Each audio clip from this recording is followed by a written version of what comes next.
एक व्यक्ति आपके सामने खड़ा खड़ा कोलैप्स हो जाता है, किसी को कैंसर हो गया, किसी को डायबिटीज, किसी को हार्ट डिजीज, किसी को ब्रेन ट्यूमर।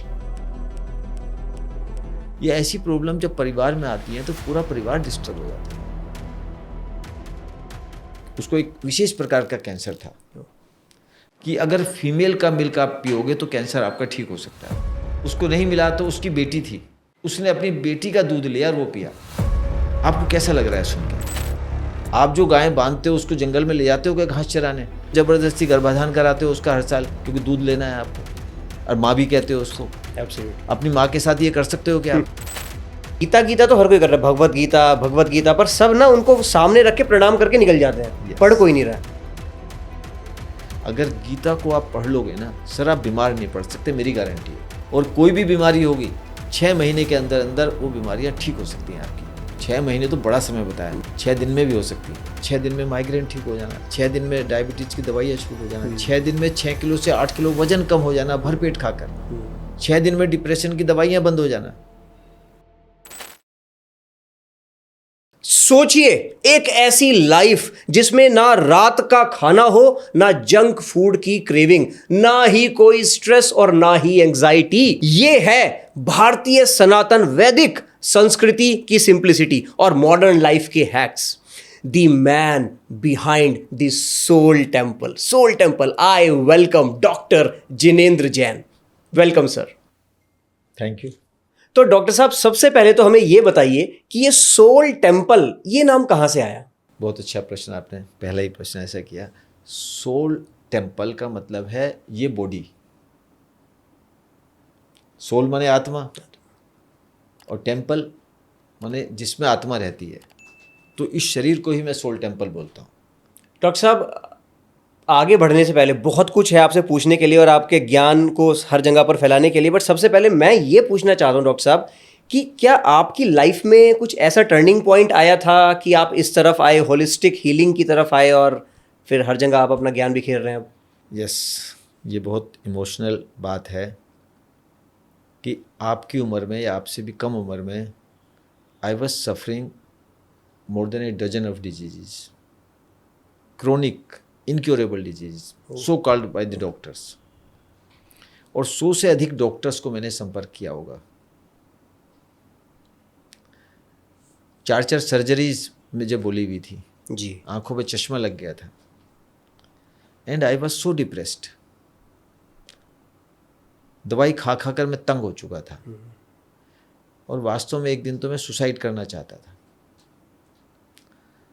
तब मुझे कुछ ऐसी चीज़ें मिली अपनी वैदिक संस्कृति से जिसने मेरी 1 दर्जन से ऊपर लाइलाज बीमारियों को ठीक कर दिया। लाइलाज बीमारी को ठीक कर दिया?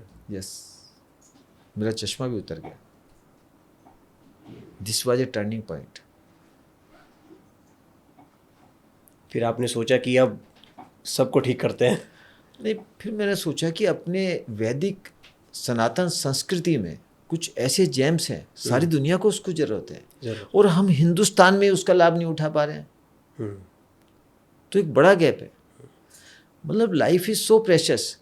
आप देखो ना, एक व्यक्ति आपके सामने खड़ा खड़ा मतलब कोलैप्स हो जाता है, किसी को कैंसर हो गया, आप बताओ, किसी को डायबिटीज़, किसी को हार्ट डिजीज, किसी को ब्रेन ट्यूमर, किसी को पैरालिसिस, किसी को अल्जाइमर, डिमेंशिया। आप देखो कितनी प्रॉब्लम्स है।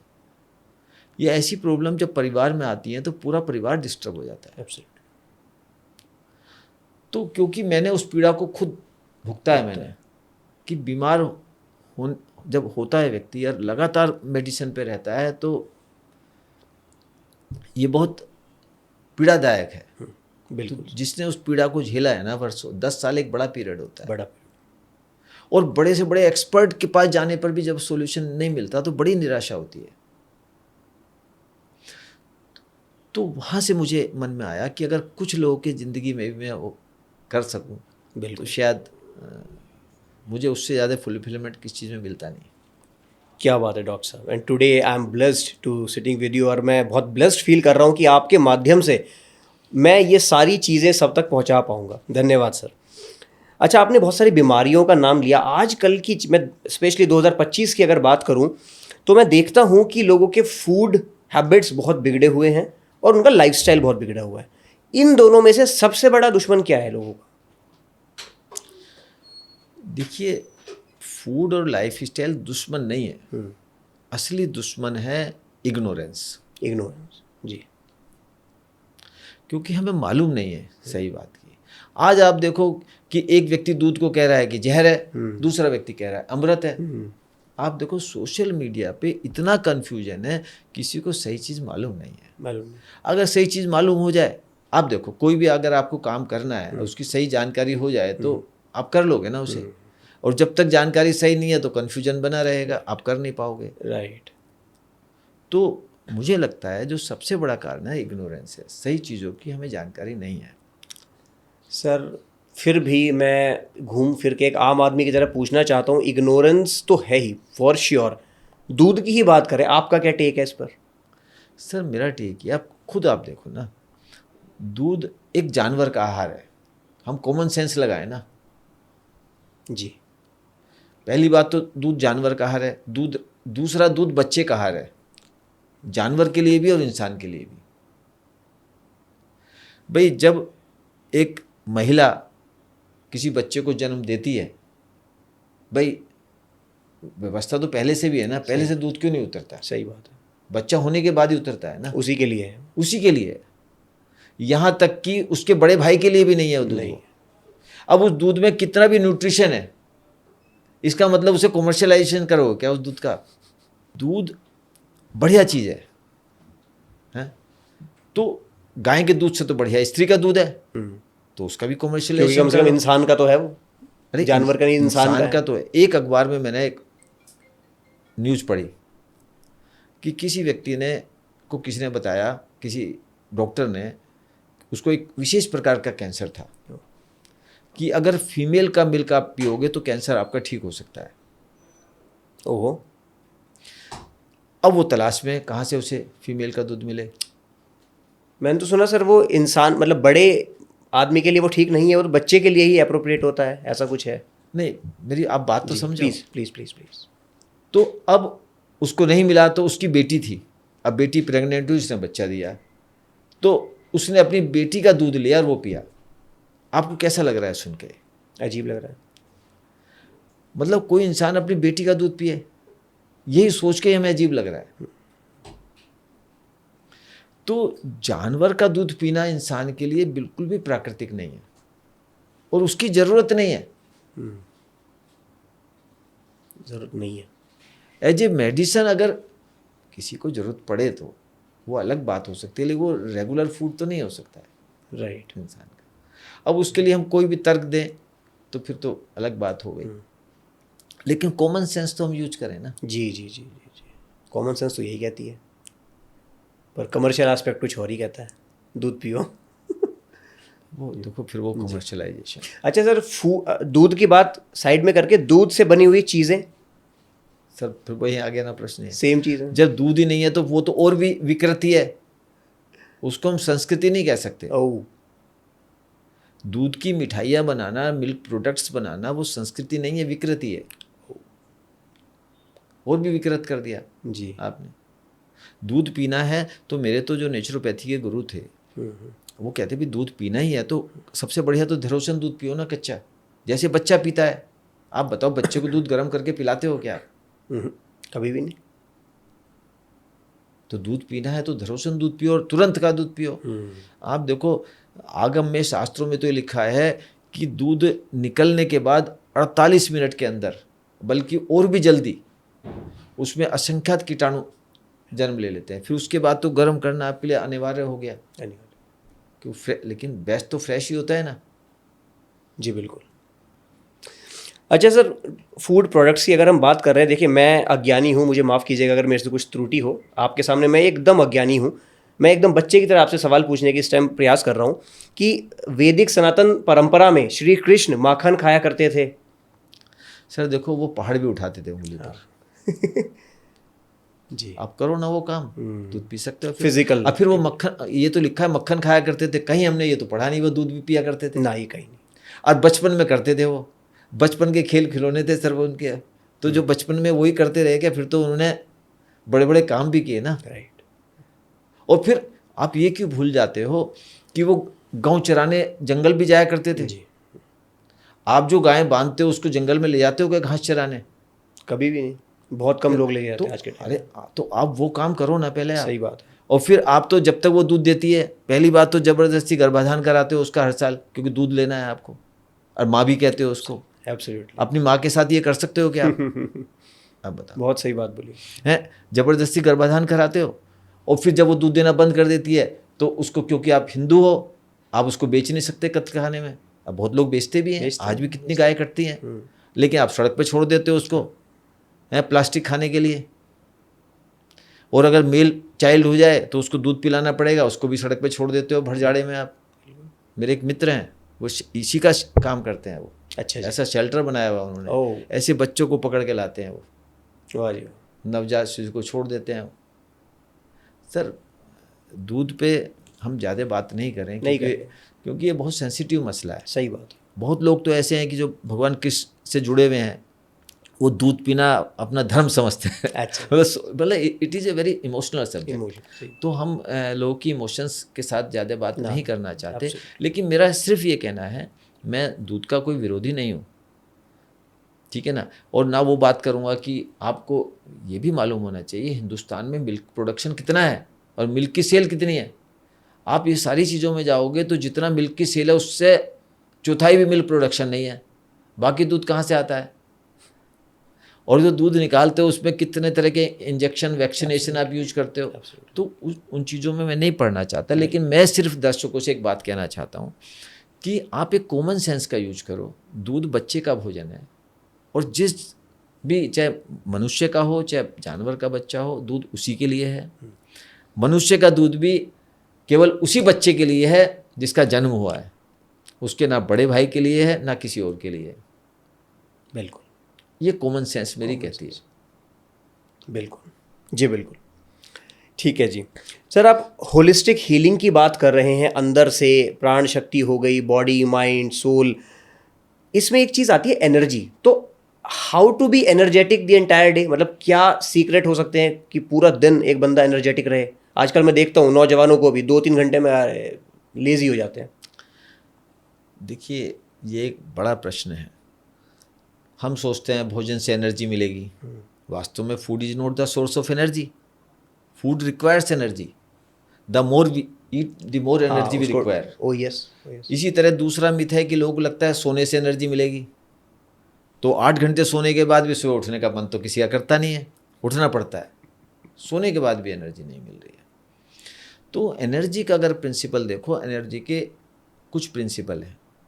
एक प्रिंसिपल है एनर्जी का मोशन जी, दूसरा प्रिंसिपल है इमोशन जी। मोशन का मतलब ये है कि अगर आप मोशन में लाओ, कुछ हरकत करोगे तो एनर्जी आएगी जी, जनरेट होगी एनर्जी। राइट।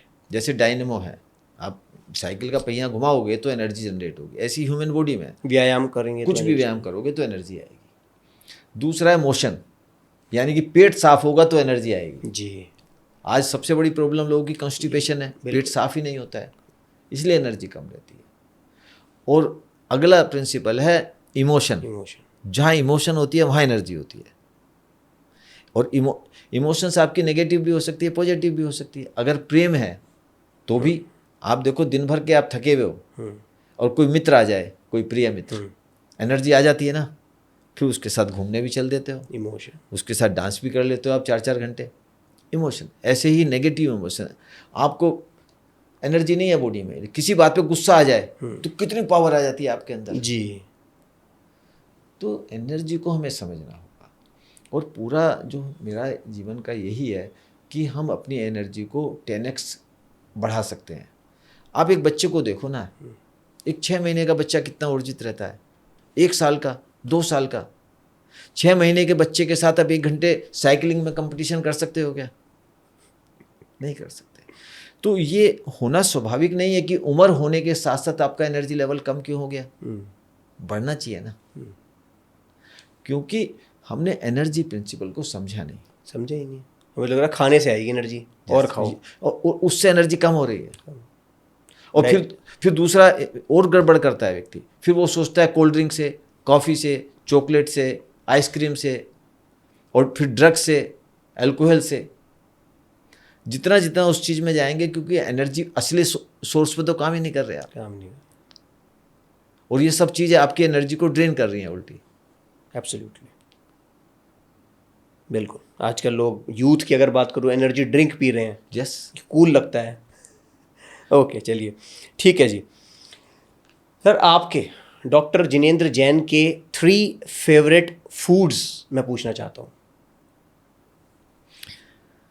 देखो, अगर आप कुछ समय पहले श्री कृष्ण की बात कर रहे थे, तो अगर आप गीता को पढ़ोगे आप, तो भगवान कृष्ण ने भी उसकी बात की है। 3 प्रकार के भोजन उन्होंने बताया, सात्विक, तामसिक और राजसिक बताया। तो सात्विक भोजन में कैसा होना चाहिए आपको गीता में भी मिलेगा, और वही मेरे फेवरेट फूड है। अगर मैं कहूँ मेरा नंबर 1 फेवरेट फूड है फ्रूट्स। फ्रेश ताज़े फल जो भी मिल जाए मुझे, आई लाइक सो मच। और उन्हीं के अगर जूसेस का भी मुझे पीने का भी शौक है। भाई, पीने का तो आज सारी दुनिया को ही शौक है तो मुझे भी पीने का शौक है। तो अच्छे जूसेस जो हों, जैसे मौसमी का जूस है, माल्टा का जूस है, शुगर केन का जूस है, आई लाइक दैट। उसके बाद जो मेरा फेवरेट फूड है वो सैलेड्स हैं, आई लाइक सैलेड्स। और फिर मीठा मुझे बहुत पसंद है, तीसरे श्रेणी में रखूँ तो मीठे की मिठाइयाँ भी हो सकती हैं, लेकिन नेचुरल मीठे वाली, जैसे खजूर से, मुनक्का से, किशमिश से हम कुछ मिठाइयाँ बनाते हैं, और उसमें थोड़ा ड्राई फ्रूट्स भी हों, बादाम जैसे हैं। तो बादाम का दूध मेरा बहुत फेवरेट है जी। बिल्कुल, ये 3 फेवरेट फूड, मुझे ऐसा लगता है कि ये फूड्स आपने ऐसे बताए जिनसे सच में नेचुरली एनर्जी हम ले सकते हैं। और गीता में भी बताया, गीता में बताया, भगवान श्री कृष्ण ने बताया है। बताइए सर। मुझे लगता है आज के टाइम में ना यूथ की प्रॉब्लम ही यही है कि गीता तो हर कोई कर रहा है, भगवत गीता, पर सब ना उनको सामने रख के प्रणाम करके निकल जाते हैं। Yes. पढ़ कोई नहीं रहा है। यस, अगर गीता को आप पढ़ लोगे ना, भगवत गीता को ध्यान से, सर आप बीमार नहीं पड़ सकते, मेरी गारंटी है। बताइए। और सिर्फ ये नहीं, उसके 3 सूत्र भी पढ़ लोगे आप। पूरी भगवत गीता पढ़ने की जरूरत नहीं है, केवल 3 सूत्र पढ़ लीजिए आप उसको जी, और उसको जीवन में उतार लीजिए। आप बीमार नहीं पड़ सकते, मैं मन से कह रहा हूँ ये बात। और कोई भी बीमारी होगी, 6 महीने के अंदर अंदर वो बीमारियां ठीक हो सकती हैं आपकी। जी, 6 महीने तो बड़ा समय बताया मैंने। जी 6 दिन में भी हो सकती हैं। जी, बिल्कुल। बीमारियों पर तो मुझे आना है, मैंने पूरी लिस्ट बनाई है, मैंने पूरा रिसर्च किया है पहले आपसे मिलने से पहले, और पूरी लिस्ट है सर। आपको हम छोड़ने नहीं वाले जल्दी से आज सर ये रिक्वेस्ट है कि नेक्स्ट चीज़ मैं आपसे पूछना चाह रहा हूँ सर, कि आजकल अगर यूथ की बात करें, तो यूथ की बात ना भी करें, एक नॉर्मल 30, 40, 50 साल के जो लोग हैं, एडिक्शन है उनमें। खाने का एडिक्शन है, मोबाइल का एडिक्शन है। रात को 12 बज गए हैं, खाना, फिर मतलब उनको हर वक्त खाना चाहिए, मोबाइल चाहिए। तो सबसे बड़ा एडिक्शन क्या है आज के टाइम में? सबसे बड़ा एडिक्शन, देखो मेरी दृष्टि की अगर बात करते हो जी, तो सबसे बड़ा एडिक्शन है food addiction. Food addiction, yes, जिसके कारण से बीमार रहने वालों की संख्या सबसे ज़्यादा है, जिसके कारण से मरने वालों की संख्या सबसे ज़्यादा है, और जिसके कारण से आधी दुनिया में ऐसे लोग हैं जिनको भरपेट खाना नहीं मिलता। जी, क्योंकि आधे लोग ऐसे हैं जो ज़रूरत से ज़्यादा भोजन करते हैं। जी, तो मुझे लगता है जो एक बड़ी जो प्रॉब्लम है, बल्कि हजारों प्रॉब्लम्स के मूल में अगर कोई चीज़ है तो वो है food addiction. Food addiction sir, बहुत बड़ी बात आप बोल रहे हैं। थोड़ा सा इसके बारे में थोड़ा सा और बताएं हमको, कि ज़्यादा खाना, बार बार खाना, इसको आप एडिक्शन बोल रहे हैं, इतनी ज़रूरत नहीं है। फूड एडिक्शन 3-4 प्रकार की हो सकती है। एक तो यह है कि उस भोजन के प्रति आसक्ति, जी, irresistible craving for the food which is unhealthy, junk food जिसको आप कहते हो, उसके किसी भी भोजन के प्रति हो सकती है। वो मीठे के प्रति हो सकती है, वो आइसक्रीम के प्रति हो सकती है, चॉकलेट के प्रति हो सकती है, किसी भी भोजन के लिए जो स्वास्थ्य के लिए हानिकारक है आपके लिए, ऐसा भोजन। दूसरी होती है बिंज ईटिंग। दूसरी होती है बिंज ईटिंग, दिन भर कुछ ना कुछ खाते रहना वाह, ये चिप्स खाते रहना, और आपका मूंगफली खाते रहना, बिस्कुट, चाय, कॉफ़ी। जैसे आजकल तो फैशन है ना, किसी के गए तो चाय, बिस्कुट, नमकीन, बिल्कुल, लेना ही लेना है। बैठे रहते हैं, खाते रहते हो, और दिन भर चलता रहता है, ये बिंज ईटिंग। और तीसरी है ओवर ईटिंग। आप कहते हो मैं तो हेल्दी फूड खाता हूँ जी, घर का बना सात्विक भोजन करता हूँ, वो भी ज़्यादा कर सकते हो आप जी। उसके बाद फिर आप हाजमोला ढूंढते हो और बाबा रामदेव जी का हींग पेड़ा ढूंढते हो या और कोई डाइजेस्टिव चीज़ें, कोल्ड ड्रिंक। आप आजकल तो देखो कोल्ड ड्रिंक मस्ट हो गई, आज तो होटल में जाते हो शिकंजी कोल्ड ड्रिंक मस्ट हो गई है, उससे फिर डाइजेस्ट करते हो आप। तो डॉक्टर साहब, जैसे आप बिंज ईटिंग और ओवर ईटिंग की बातें कर रहे हैं सर, प्रॉब्लम ये है, एज अ क्यूरियस स्टूडेंट आपसे पूछने की चेष्टा कर रहा हूँ कि सर खाने के बाद मीठे में गुलाब जामुन का मन तो करेगा ना। अब सामने आशीष भैया, उनका रसगुल्ले का मन करेगा, क्या करें सर, कैसे कंट्रोल करें? सर फूड एडिक्शन को ठीक करने के लिए इसी पे मेरी रिसर्च है जी एक तो इसको ज़बरदस्ती नहीं कर सकते जी। आप किसी को टोक नहीं सकते, वे देखो गुलाब जामुन मत खाओ, नाराज हो जाएगा नहीं तो रुकेगा ही नहीं, वो खाएगा। रुकेगा ही नहीं, खाएगा। इसको ठीक करने के लिए 6 चीज़ें हम सिखाते हैं अपने प्रोग्राम में। पहला तो नेचर से कनेक्ट करना, और नेचर के 6 एलिमेंट्स है। 5 एलिमेंट्स तो सब जानते हैं, साउंड एलिमेंट भी है, 6th एलिमेंट। दूसरा, शरीर को भीतर से क्लीन करना। मैं 2 के बारे में अभी बात करता हूँ क्योंकि नहीं तो उत्तर लंबा हो जाएगा। नेचर से क्यों कनेक्ट करना है? जब नेचर से कनेक्ट करते हो तो नेचर से आपको नरिशमेंट मिलने लगता है शुद्ध रूप में।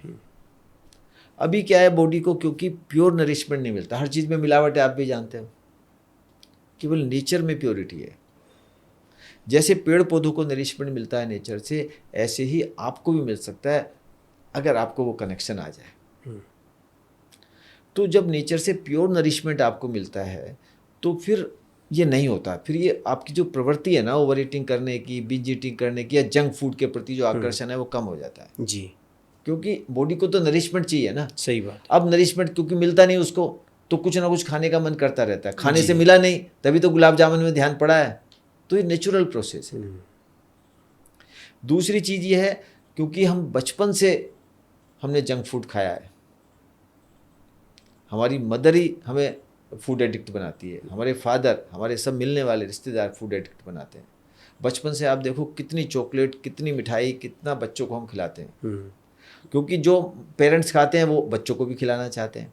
सही बात। तो हमारी गट में इस तरह के बैक्टीरियाज हैं जो हुड़क उठती है हमारी, गुलाब जामुन खाना है, और इंडियन फूड है, समोसा चाहिए, कचौरी, हलवा, ये सब चीज़ों की आदत हमारी गट में जो बैक्टीरियाज हैं उनको है। जैसे शराबी को आप देखो, शराब की लत लग जाती है ना, वो रह ही नहीं सकता उसके बिना। अफीम गांजा की इसको आदत पड़ गई, तो ऐसी हमें उन चीज़ों की आदत है। हमारे गट में जो बैक्टीरियाज हैं वो हुड़क उठती है, वो डिमांड करते हैं हमारी। तो दूसरा तरीका ये है कि हम अपनी गट को क्लीन करें।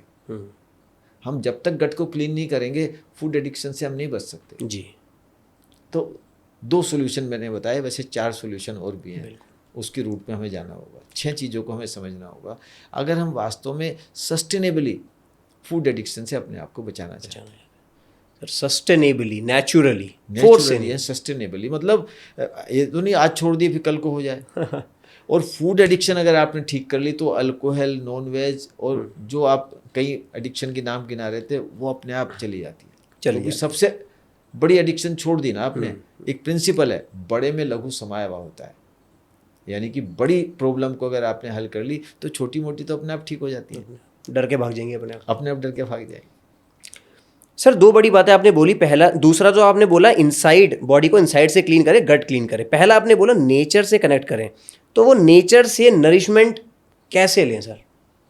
सर उसका तरीका है ना, जैसे सन है, सन से नरिशमेंट कैसे मिलता है? विटामिन डी मिलता है ना सन से। आप सनलाइट लें, सनलाइट पर ले तो और ढंग से लें उसको जी। वो ढंग से लेने का तरीका हम सिखाते हैं कि सनलाइट को किस स्थान पे लेना है बॉडी की, और कितनी देर लेना है, और क्या प्रोसेस है उसका जी। वो है ऐसे ही मड से, अर्थ एलिमेंट्स को से कैसे नरिशमेंट लें आप, वो हम सीखें। वाटर से कैसे नरिशमेंट लें, एयर से कैसे नरिशमेंट लें, स्पेस से कैसे लें, और साउंड से कैसे लें। इन 6 एलिमेंट से आप नरिशमेंट ले सकते हो। वाह जी वाह, बिल्कुल। सर ये जो हम एडिक्शन की बात कर रहे हैं, हीलिंग की बात कर रहे हैं, हीलिंग में एक बहुत बड़ा शायद रोल प्ले करता होगा डीप स्लीप, स्लीपिंग पैटर्न, इसके बारे में कुछ बताएं प्लीज़। यस, देखो बिल्कुल ठीक कहा आपने। हमारे शरीर में सेल्फ हीलिंग पावर इनबिल्ट होती है जो किसी भी बीमारी को ठीक कर सकती है, लेकिन वो कब काम करे, जब उसको मौका दो आप काम करने का। तो बहुत सारे तरीके हैं, जैसे मैंने कहा नेचर से कनेक्ट करके उस सेल्फ हीलिंग पावर को हम बढ़ा सकते हैं जी, अपनी गट को क्लीन करके हम सेल्फ हीलिंग पावर को बढ़ा सकते हैं। बिल्कुल। और तीसरा तरीका ये है स्लीप की क्वालिटी को बेटर करके हम उस हीलिंग पावर को बढ़ा सकते हैं। जी, क्योंकि जो 7-8 घंटे हैं शाम के, और उसमें ये भी इम्पोर्टेंट है किस समय सोना है, किस अच्छा समय जी। उठना है। वैदिक सनातन संस्कृति में हर चीज़ विस्तार से लिखी हुई है सर। लिखी हुई है, फॉलो तो करें। तो स्लीप की क्वालिटी को बेटर करके जी। आप डेफिनेटली हीलिंग को फास्ट कर सकते हैं। इसीलिए तो देखो ना, हमारे प्रोग्राम में वर्षों पुरानी बीमारियां दिनों में ठीक हो रही हैं। उस पैटर्न को ठीक करने के बाद। यस, मतलब वो भी एक चीज़ है ना, बिल्कुल, होलिस्टिक वो भी अप्रोच है। बिल्कुल, वो भी एक तो मैंने फैक्टर कहा है। नेचर से कनेक्ट करना है और बॉडी को भीतर से क्लीन करना है, फिर स्लीप क्वालिटी है, फिर मैंने बताया 4 एलिमेंट्स और भी हैं, समय रहेगा तो उसकी बात भी करें। बिल्कुल। सर कोई बंदा 10 से 5 सो रहा है, लेट्स सपोज 7 आवर्स की बढ़िया स्लीप वो ले रहा है, उसको और बेहतर कैसे करें, और इंटेंस और डीप कैसे करें उसी स्लीप को उसी टाइम में? देखो, एक तो चीज़ ये है कि स्लीपिंग टाइम क्या होना चाहिए, वो इम्पोर्टेंट है। अच्छा जी। किसी व्यक्ति के लिए वो थोड़ा डिफरेंट भी हो सकता है उसकी हैबिट्स के हिसाब से, लेकिन जो नेचुरल टाइम है वो यूनिवर्सल है। यानी कि रात को 8 बजे के बाद और सुबह 3 बजे तक सोना चाहिए, ये बेस्ट स्लीपिंग टाइम है। ओहो। और इसको थोड़ा सा एक्सटेंड कर लो, मान लीजिए तो चलो 8 नहीं तो 9 to 3 जो 6 आवर्स हैं, ये हीलिंग टाइम है। आजकल तो लोग सोई 1-2 बजे रहे हैं, यस, हील कैसे होंगे? बड़ा मुश्किल है।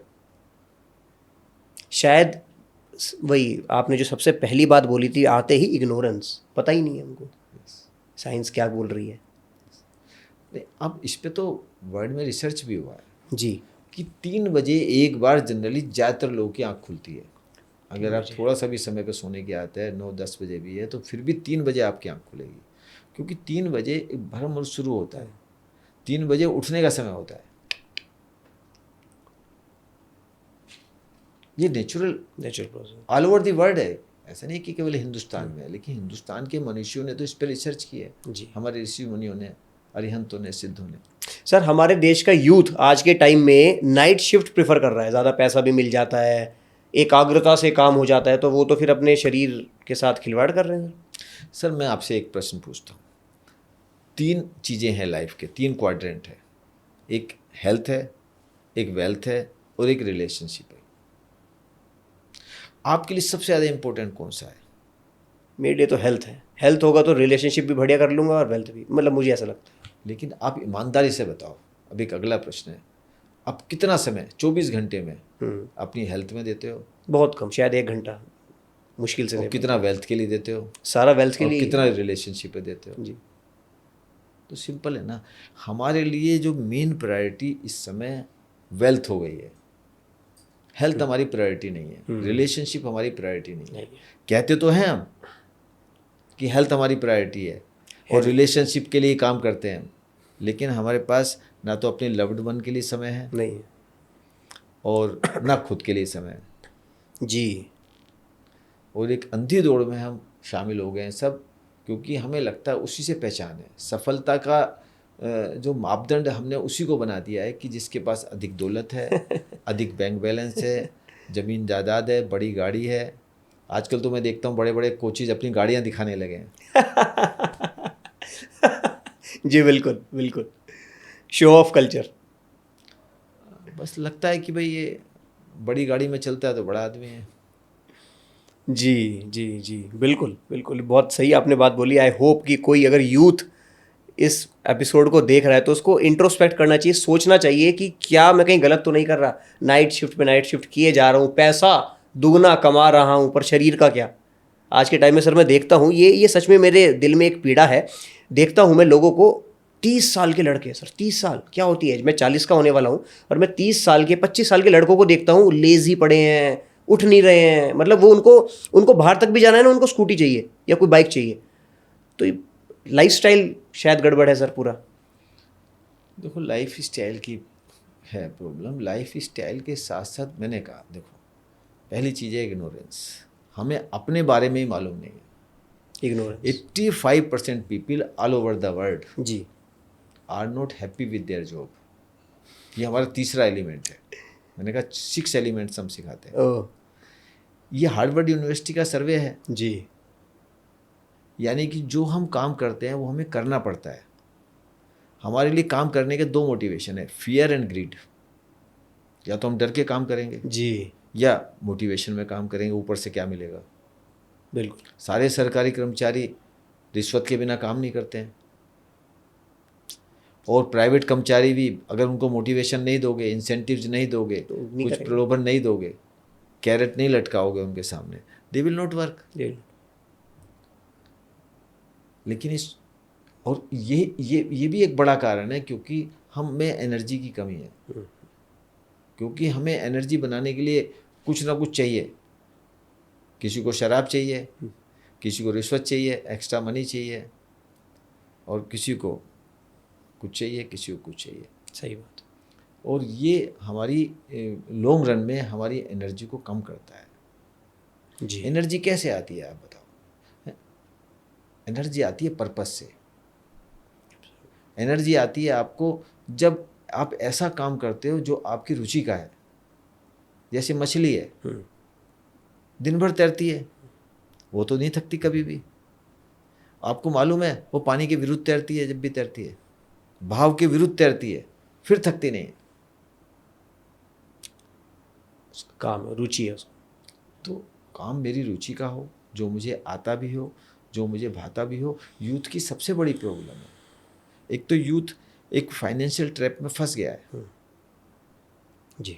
और उसके चक्कर में उसने अपनी जो रुझान था, अपनी जो इनर उसकी कोर थी, उसकी रुचि थी, उसको उसने उसके साथ समझौता कर लिया है। समझौता कर लिया, बिल्कुल। तो जिसके कारण से उसमें एनर्जी की कमी है। बिल्कुल सही, बिल्कुल सही। ये आपने बहुत ही डीप बात बोली। वो 6 फैक्टर्स में से ये एक फैक्टर बहुत ज़्यादा बड़ा फैक्टर है सर, बहुत बड़ा। 85% बताया आपने number. 85%। 85% people all over the world, और उसमें हाउसवाइफ्स भी हैं। जी बिल्कुल। आप समझो। इसलिए देखो आज मैं देखता हूँ जरा सा पैसा घर में आ जाए आपके, तो 4 नौकरानियाँ घर में काम करती हैं, क्योंकि आप हाउसवाइफ बन तो गई हो लेकिन घर का काम करना पसंद नहीं है आपको। पसंद नहीं है। सर नेक्स्ट क्वेश्चन मेरा यही था, हल्का सा इससे रिलेट करेंगे फिर डिजीज़ की तरफ जाएंगे सर। आउटसाइड फूड, ये जोमेटो और स्विगी कल्चर, चाहे तो वो हाउस वाइफ है या हाउस हस्बैंड है, क्या कहते हैं, मतलब फूड जो है, जो फूड मतलब जो अमृत है जो आप अपने पेट के अंदर डाल रहे हैं, वो फूड कुछ भी हो, चाहे तो आपने फ्रूट काट के खाया या फिर खाने को पका के खाया, कुछ भी फूड है, वो काम भी हमने डेलीगेट कर दिया है किसी थर्ड पर्सन को। अब वो इसके बारे में प्लीज़ बताएं कुछ। देखिए, फिर मैं कहूँगा इसके पीछे भी इग्नोरेंस है। इग्नोरेंस है, क्योंकि भोजन बनाना हमने सीखा नहीं। जी। नहीं तो हेल्दी फूड को मिनटों में बनाया जा सकता है। मैं इसके ऊपर भी कार्यशाला करता हूँ। क्या बात है। आज मैगी कल्चर आ गई कि मैगी को 2 मिनट में बनाओ, जबकि 2 मिनट में बनती नहीं है वो। आप कहीं भी खड़े हो जाओ, क्योंकि मैगी तो आप देखो जगह जगह मिलती है। तो चाहे आप आजकल ब्लिंक आ गया है, मतलब ऐसी ब्लिंकिट है कि एकदम तुरंत आपको मिल जाएगी चीज़ें, लेकिन तुरंत नहीं होती हैं, उसमें भी 10-15 मिनट लगते हैं। आप समझो, ऑर्डर देने में, ऑर्डर भी दोगे फिर लेने भी जाओगे, वो भेजेगा, तो इट टेक्स टाइम। उससे ज़्यादा जल्दी आप किसी भी हेल्दी फूड को घर पे बना सकते हो जी। तो लोगों को तुरंत चाहिए, वो ठीक है, फिर उनको बनाना नहीं है, ये भी ठीक है, लेकिन हेल्दी फूड को बनाने में इतना श्रम लगता नहीं है। लगता नहीं है सर। 2 हेल्दी फूड रेसिपी बताएंगे क्विकली, जो तुरंत बन जाए। लोगों को क्रेविंग होती है ना, बाहर से मंगाएंगे, उतने में ही बन जाए। कुछ भी इफ यू कैन। पहली तो चीज़ है, नेचर ने जो दिया है ना, फ्रूट वेजिटेबल्स। सर वो रेडीमेड रेसिपी नहीं लगती आपको? जी जी जी। एक सेब को आप विश्लेषण करिए, एक एप्पल को, उसमें क्या नहीं है भाई, आप देखो ना। और बनाना लिखिए आप छीलिए और खा लीजिए। कितना आसान है।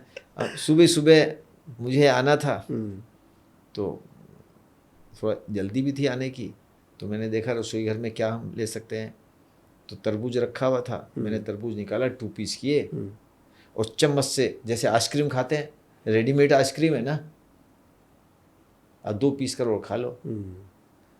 पपीता है, पपीते के 2 पीस करो और चम्मच से खा लीजिए। रेडीमेड रेसिपी है ना ये, इसमें कितनी देर लगती है?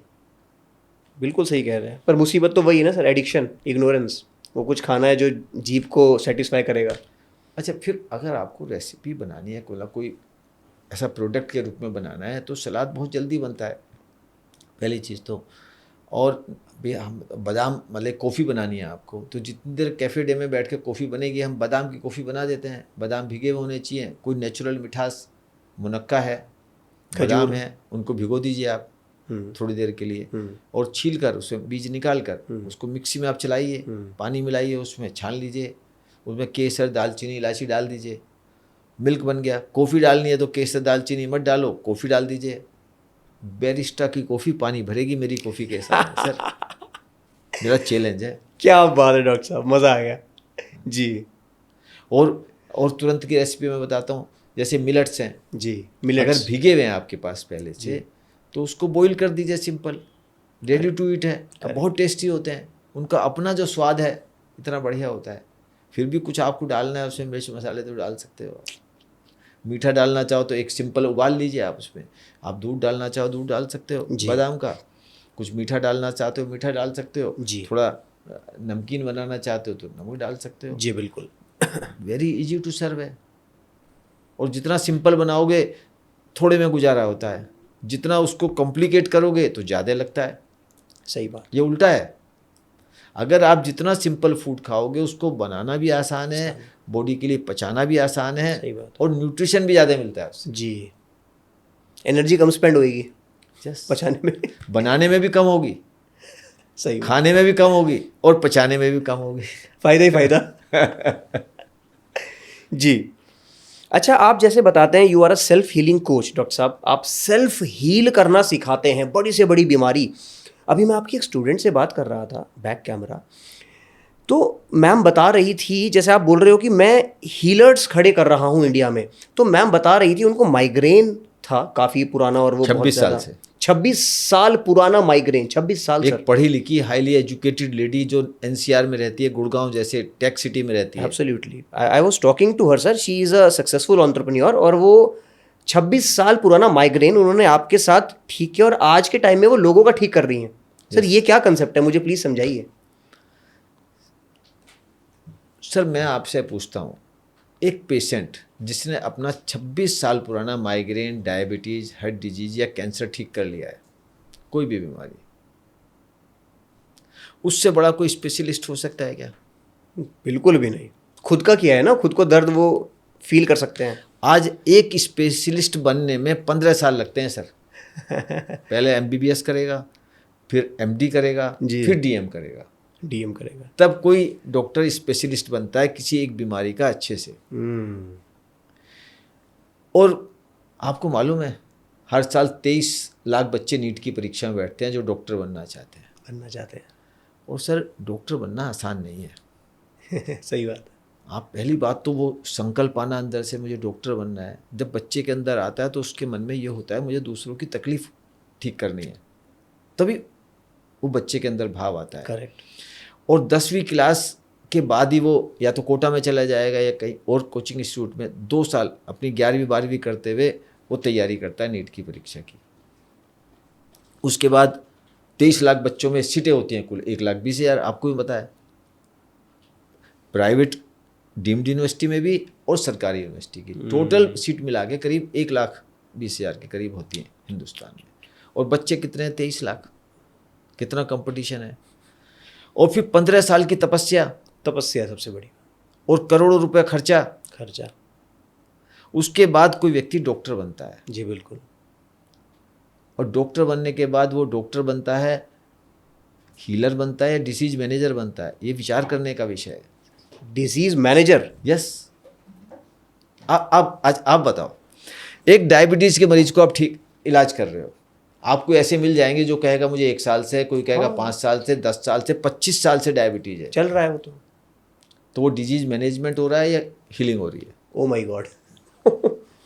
ओके, मैनेज हो रहा है कि हाँ वो स्पाइक ना करे, वहीं पे ही उसको रोक के रखा है, मैनेज नहीं, रोक के नहीं रखा, तो वो जानबूझ के नहीं कर रहा है, लेकिन हील तो नहीं हो रहा है। हील तो नहीं हो रहा।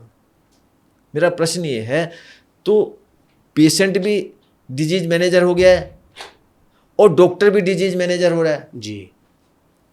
मैं ये नहीं कहता, डिजीज मैनेजमेंट करने की भी उपयोगिता है, नहीं तो और ज़्यादा स्थिति खराब हो सकती है, लेकिन हील भी होना चाहिए ना। कोई काम कभी तो समाप्त होना चाहिए ना। कोई काम आपने करना शुरू किया जी, तो कोई तो समाप्त होना चाहिए ना।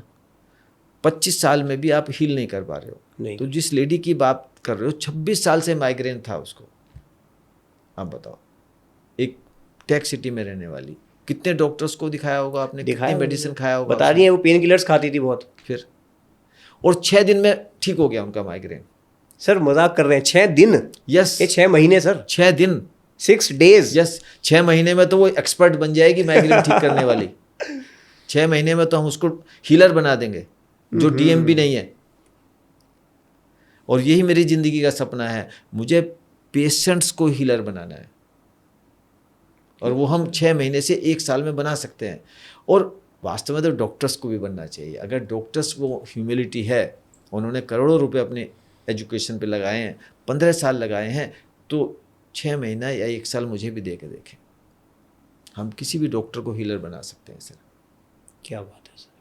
मतलब 2 कैटेगरी ऑफ ऑडियंस मुझे दिख रही है आपके लिए, जो सच में जो अगर आपका दामन पकड़े, मतलब आपका हाथ पकड़े और देश का भला हो जाएगा। एक तो जो खुद ठीक करा, जैसे मैम थी, माइग्रेन खुद का ठीक किया, अब आगे कर रही हैं, वो माइग्रेन पे ही काम कर सकती हैं। और दूसरे हो गए डॉक्टर्स, वो मैनेजर्स तो हैं ही, साथ में अगर हीलर बन जाए। हाँ, मैनेजमेंट का भी अपनी एक इम्पोर्टेंस है, लेकिन हीलर भी होना चाहिए ना एक डॉक्टर को।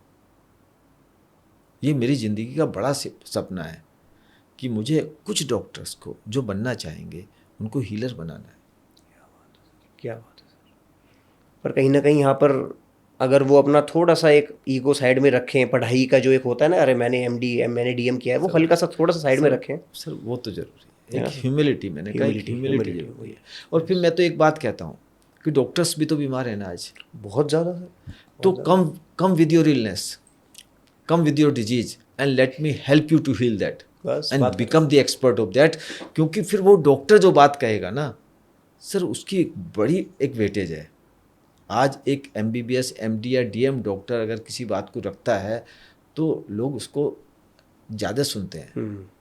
तो ऐसे डॉक्टर्स अगर आए, मैं उनका आह्वान करता हूँ कि वो आए। और ये जो हीलिंग साइंस है, ये आपकी अपनी है, ये अंग्रेजों की नहीं है ना, ये सनातन वैदिक संस्कृति से इन सूत्रों को हमने लिया है। सही बात। तो इनको देखें, समझे, आजमा कर देखें ना। अगर आपकी बीमारी ठीक होती है तो फिर इसको आप अपने मरीजों की हेल्प करें, उनको पहले मैनेज करें, फिर हील भी करें, पहले इस्तेमाल करें फिर विश्वास करें। यस मैं यही कहता हूँ, पहले इस्तेमाल करें फिर विश्वास करें। Nice sir. जैसे हम डायबिटीज़, बहुत सारे अलग अलग तरह के रोग होते हैं एक ह्यूमन शरीर के अंदर, डायबिटीज़ की बात कर रहे थे और एलोपैथी की हम बात कर रहे थे कि इंसुलिन दिया, ये दिया, मैनेज हुआ। तो सर मुझे ऐसा लगता है कि और पैथी की अगर फिलहाल 1 मिनट के लिए हम बात ना करें, एलोपैथी में तो सर शायद कुछ है क्या ऐसा कि वो हील हो जाएगा हमेशा के लिए डायबिटीज़? सर 72 साल की एक महिला मेरे प्रोग्राम में आई, 25 साल से इंसुलिन ले रही थी, 25 ईयर्स, और इंसुलिन लेने के साथ साथ वो डिपेंड हो गई थी अपने बच्चे के ऊपर, अपना बेटा उसका जो है, क्योंकि वो कहीं छोड़ के जा नहीं सकता। क्योंकि डायबिटीज़ का मरीज जो इंसुलिन पे है वो तो एक सीरियस मैटर हो गया ना, मोबिलिटी ख़त्म हो गई उसकी। एक रिटायर्ड टीचर मुंबई जैसे शहर की बात कर रहा हूँ सर मैं, और वो हमारे प्रोग्राम में आई, 3 महीने में उसका इंसुलिन छूट गया। आज सारे वर्ल्ड में सोलो ट्रेवल करती है वो लेडी, 3 साल हो गया, सस्टेनेबल है। आज 75 साल की उम्र है उसकी। इंसुलिन छूट गया सर, छूट हमेशा गया के लिए। सर। कुछ और मेडिसिन ले रही होंगी वो आप, मतलब थोड़ी छोटी मोटी मेडिसिन? सर छोटी मोटी एक गोली लेती है, वो भी ज़रूरत नहीं है उसकी। मेरी उसके बेटे से बात हुई, तो मम्मी को थोड़ा लगता है कि वो एक गोली डायबिटीज़ कुछ की तो ले रखती लो। हैं अपने अपने साथ में। जी। लेकिन इंसुलिन छूट गया, दवाइयाँ भी 10-12 गोलियाँ नहीं ले रही, एक गोली रखती हैं वो। कभी उनको खाने पीने में कुछ ऐसी चीज़ हो जाए तो वो उसको लगता है कि चलो भाई। Okay, fine. सर अभी बैक कैमरा हम लोग ना काफ़ी, आप बता रहे थे जब यहाँ पर इतने लोग बैठे थे, आप ना डिप्रेशन के ऊपर कुछ बोल रहे थे, मैंने सुना उसके बारे में। थोड़ा सा आप ऑन कैमरा प्लीज़ बताएं कि जो बंदा स्ट्रेस, एंग्जाइटी और फिर बहुत ज़्यादा बड़ा अगर वो रूप ले ले तो डिप्रेशन का शिकार है, सुसाइडल थॉट्स आ रहे हैं, वो भी होलिस्टिकली हील हो सकता है? सर बिल्कुल हो सकता है। 2 केस हिस्ट्री मैं आपके सामने Please. बताता हूँ, एक ऑनलाइन एक ऑफलाइन।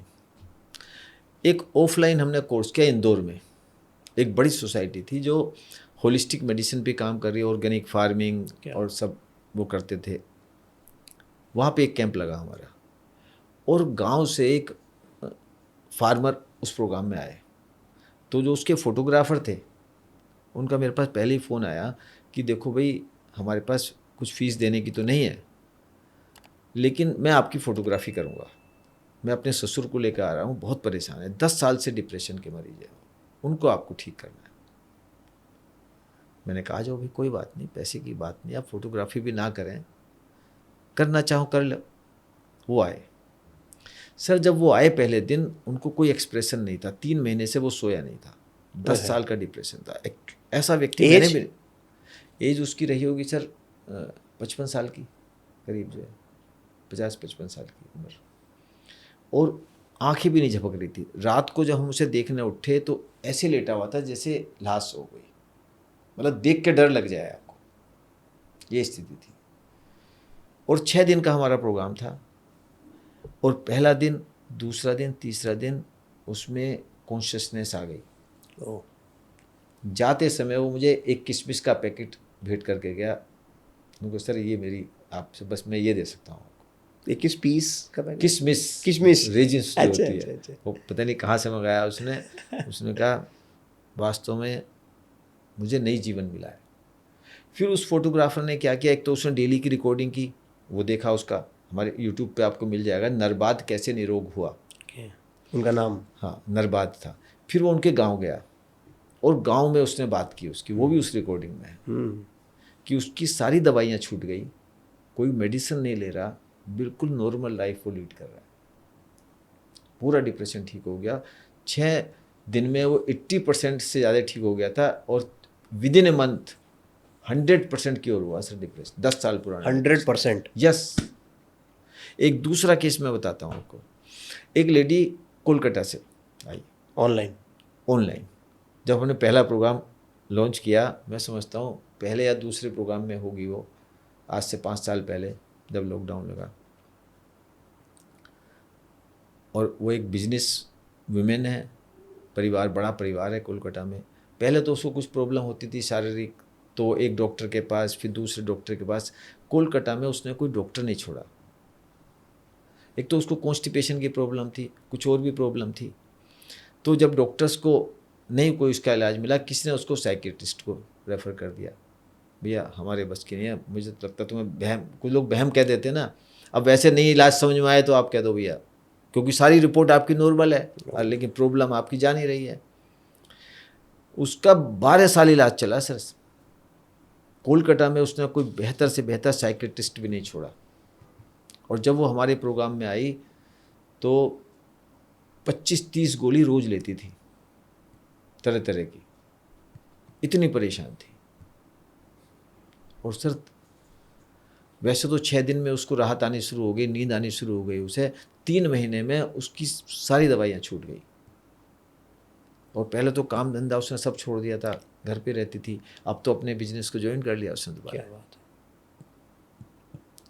तो डिप्रेशन, मैं तो ये 2 बहुत आपको एक्यूट केस बताए, लेकिन छोटा मोटा डिप्रेशन तो हमारे तो कितने पेशेंट्स हैं, जो भी आते हैं डिप्रेशन तो सबको होता ही है, क्योंकि अधिकांश बीमारियां साइकोसोमेटिक होती हैं जी। आज तो वैज्ञानिक भी मानने लगे हैं ना कि बीमारी का 80% कारण मन में है। तो मन में कारण क्या है? तनाव ही है ना, वो डिप्रेशन ही है। आज तो मैं ये पढ़ता हूँ कि 3 में से 1 व्यक्ति को आप कह रहे हैं कि कोई ना कोई डिप्रेशन होता ही है, कभी ना कभी डिप्रेशन का फेज आता ही है। तो डिप्रेशन तो आने वाले समय की, मतलब डायबिटीज से भी आगे डायबिटीज ये होने वाली है जी, लेकिन ये क्योरेबल है पूरी तरह से जी। सर, डायबिटीज़ की आपने बात करी इसमें लोग बोलते हैं मेरे तो पेरेंट्स को थी तो मुझे तो होनी, हेरिडिटी, जीन्स में है, क्या ये भी क्यूरेबल है? सर मैं एक केस स्टडी फिर बताता हूँ। एक हमारे प्रोग्राम में एक महिला आई, IAS है, IAS की एक ब्रांच होती है, इंडियन फॉरेस्ट सर्विस। तो उनकी पत्नी नेपाल की रहने वाली है, उनके घर में उनकी मदर को डायबिटीज़, सारे भाइयों को डायबिटीज़, उसको भी डायबिटीज़, और उसकी बेटी खुद एक डॉक्टर मुंबई में, सब डॉक्टरों को दिखा लिया उसने। पहले तो 10-12 गोलियों पे थी, ठीक नहीं हो पा रही थी, तो डॉक्टर ने कहा अब तो इंसुलिन पे आना पड़ेगा। अब वो इंसुलिन से बहुत घबराती थी क्योंकि उसके फादर की 2 साल बेड पे इंसुलिन लेते लेते डेथ हुई, बहुत दुर्गति के कारण से। क्योंकि मुझे किसी तरह से इंसुलिन नहीं लेना। ऐसे समय में वो हमारे प्रोग्राम में आती है और 6 दिन में उसकी 12 गोलियां 1 गोली पे रह जाती है। वाह, आप ये समझो। और उसके बाद तो उसने काम किया, 10 किलो तो वजन भी घटा लिया, अब तो बायोलॉजिकल एज भी रिड्यूस कर ली उसने। जेनेटिक डायबिटीज है उसको। क्या बात है सर, जेनेटिक कुछ नहीं होता है, जेनेटिक के अर्थ को भी समझो। प्लीज़ जानना चाहोगे आप? Please please. जेनेटिक का मतलब क्या है?